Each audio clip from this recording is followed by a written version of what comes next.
भूपेश बघेल के परिवार की मुश्किलें बढ़ने जा रही हैं, उनके बेटे की मुश्किलें बढ़ने जा रही हैं। कल ईडी ने उनके ठिकानों पर छापेमारी की थी और आज मनी लॉन्ड्रिंग मामले में चैतन्य बघेल से पूछताछ होगी।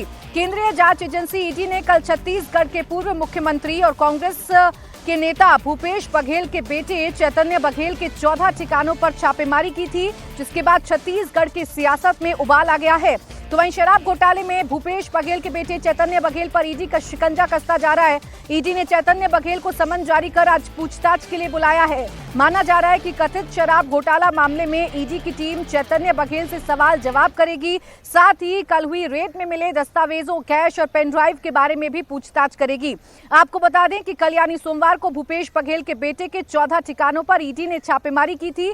इस दौरान ईडी ने वहां से लाखों रुपए बरामद किए थे। पेन ड्राइव और कुछ दस्तावेज भी ईडी को मिले थे। लेकिन जब ईडी की टीम छापेमारी के बाद भूपेश बघेल के घर से निकल रही थी, उस दौरान बघेल के समर्थकों ने ईडी पर हमला कर दिया था। अब इसी मामले में पूछताछ के लिए ईडी ने भूपेश बघेल के बेटे चैतन्य बघेल को बुलाया है, जिसमें शराब घोटाले और मनी लॉन्ड्रिंग से जुड़े मामलों में उनसे पूछताछ की जाएगी। आपको ये जानकारी मिली कि कल ईडी की टीम ने भूपेश बघेल के बेटे चैतन्य बघेल के ठिकानों पर छापेमारी की थी, लेकिन जब रेड के बाद ईडी के अफसर उनके घर से निकल रहे थे तो कांग्रेस के कार्यकर्ताओं ने और भूपेश बघेल के समर्थकों ने ईडी के अधिकारियों को घेर लिया था। उनके खिलाफ जमकर नारेबाजी की गई थी और फिर जाते जाते गाड़ी पर पत्थर फेंके गए, जिसमें गाड़ी का शीशा टूट गया। ये तस्वीर ईडी की टीम की गाड़ी की है, जिसमें शीशे टूटे हुए हैं। हालांकि किसी तरह सुरक्षा बलों के जवानों के ईडी अधिकारियों को बाहर निकालने में कामयाब रहे, लेकिन ये तस्वीरें बताने के लिए काफी हैं कि ईडी जो कि केंद्रीय जांच एजेंसी है, ईडी जो कि शराब घोटाले मामले में, मनी लॉन्ड्रिंग के मामले में छापेमारी करने गई थी, अपना काम करने गई थी, कैसे उसे राजनीतिक चोला पहनाने की कोशिश की गई और ईडी के अधिकारियों पर हमला करने की कोशिश की गई, वो तस्वीरें बयां कर रही हैं। जिस वक्त चैतन्य बघेल के घर पर छापेमारी हो रही थी, उस वक्त छत्तीसगढ़ के पूर्व मुख्यमंत्री और चैतन्य बघेल के पिता भूपेश बघेल भी वहीं पर मौजूद थे। ईडी की छापेमारी के बाद भूपेश बघेल मीडिया के सामने आए और रेड पर जानकारी दी। भूपेश बघेल ने ईडी की छापेमारी को राजनीतिक बदले की भावना से की गई कार्रवाई बताया और कहा कि विधानसभा में सवाल पूछना पाप हो गया है। उन्होंने ये भी बताया कि उनके घर में छापेमारी के दौरान ईडी को क्या-क्या मिला है। मैंने विजय शर्मा से गरीब लोगों के आवाज का प्रश्न पूछ दिया, सब साथी थे।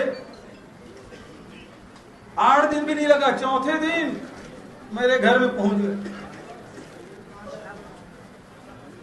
तो भाई आप जांच कर रहे हो, 2 साल हो गया, 3 साल हो गया, 4 साल हो गया, कब आप ट्रायल करोगे, कब गवाही होगी, कब उसके फैसला आएगा?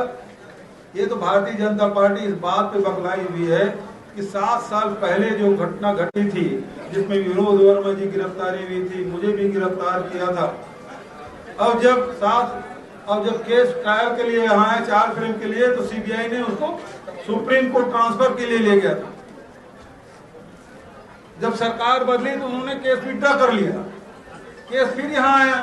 अब जब चार्ज फ्रेम करने की जब बात आई तो मुझे डिस्चार्ज कर दिया गया। वो भी सेंट्रल एजेंसी सीबीआई है और इससे भारतीय जनता पार्टी बेहद बखलाई है। तो यहाँ जितने भी हमारे यहाँ सोना चांदी बिल्कुल नहीं ले गए, क्योंकि जितना डिक्लेयर हुआ था उतना हमारे पास था, वो सारे उसको देख के छोड़ के गए हैं। कोई 25-30 लाख रुपया, 33 लाख ऐसे कुछ बता रहे थे, 33 लाख रुपया नगद मिला अलग अलग लोगों से, पत्नी से, बेटे से, बहू से, बेटियों से सब मिला। तो हम लोगों के पास खेती भी है और खेती के अलावा डेयरी भी है, तो इसमें स्त्री धन भी है और बड़ा माहौल बनाया गया था। नोट गिनने की मशीन लाई गई है, तो 33 लाख गिनना कोई बहुत बड़ी बात नहीं। मेरी बहू ने कहा कि उसके पहले शादी के पहले बैंक में काम करती थी, इसको तो मैं गिन देता हूँ, सर क्यों मशीन बना रहे हो? तो लेकिन मीडिया हाइप लेना था, मशीन आई है तो दिन भर वही चला। अब भूपेश बघेल को आपने सुना, वो चुटकी भी ले रहे हैं, ईडी पर आरोप भी लगा रहे हैं और सीधे तौर पर बीजेपी को घेरते हुए ये कह रहे हैं कि राजनीतिक द्वेष के कारण ईडी ने छापेमार कार्रवाई की है। लेकिन जिस मामले में ईडी इतनी एक्टिव नजर आ रही है, जिस मामले में चैतन्य बघेल के ठिकानों पर पूछताछ के लिए ईडी पहुंच रही है, छापेमारी कर रही है, दरअसल वो शराब घोटाला है क्या, इसकी डिटेल आपके सामने रख देती हूँ। आपको जानकारी दे दें कि मामला साल 2019 से लेकर 2022 के बीच का है।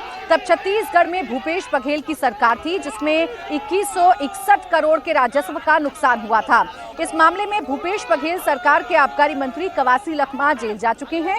उन पर 72 करोड़ रुपए के लेन देन का आरोप है। साथ ही कई अफसर और शराब कारोबारियों की गिरफ्तारी हो चुकी है। इसीलिए तो बीजेपी के नेता और सूबे के डिप्टी सीएम अरुण साव कह रहे हैं कि जब घोटाला हुआ है तो जांच तो होकर रहेगी। भूपेश बघेल जी राज्य के मुख्यमंत्री थे।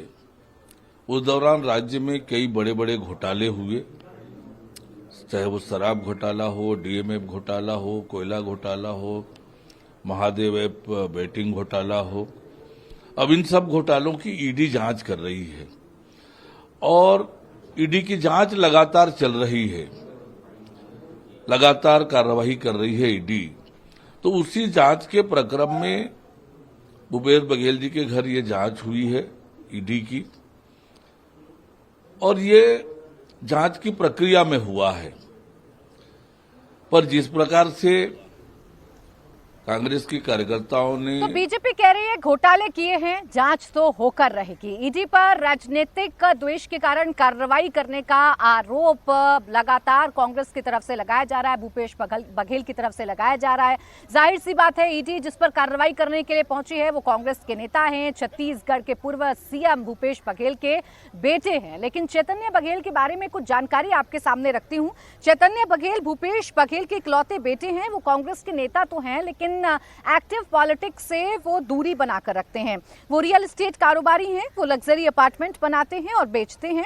इससे पहले छत्तीसगढ़ पुलिस ने भिलाई की प्रोफेसर से मारपीट के आरोप में चैतन्य बघेल को थाने बुलाया था और उनसे पूछताछ की थी। बताया जाता है कि इस दौरान उनका फोन भी जब्त किया गया था और अब उनके घर पर रेड हुई है, जहां पेन ड्राइव, 33 लाख कैश और दूसरे दस्तावेज बरामद किए गए हैं, जिसके बारे में आज ईडी की टीम उनसे सवाल जवाब करेगी। चैतन्य बघेल को आज ईडी ने पूछताछ के लिए बुलाया है, लेकिन इस पूछताछ का असर छत्तीसगढ़ की सियासत पर भी पड़ रहा है, जहां एक तरफ कांग्रेस कह रही है कि ईडी बीजेपी के इशारों पर जानबूझकर फंसाने की कोशिश कर रही है, तो बीजेपी कह रही है घोटाले किए हैं, जांच तो होकर रहेगी।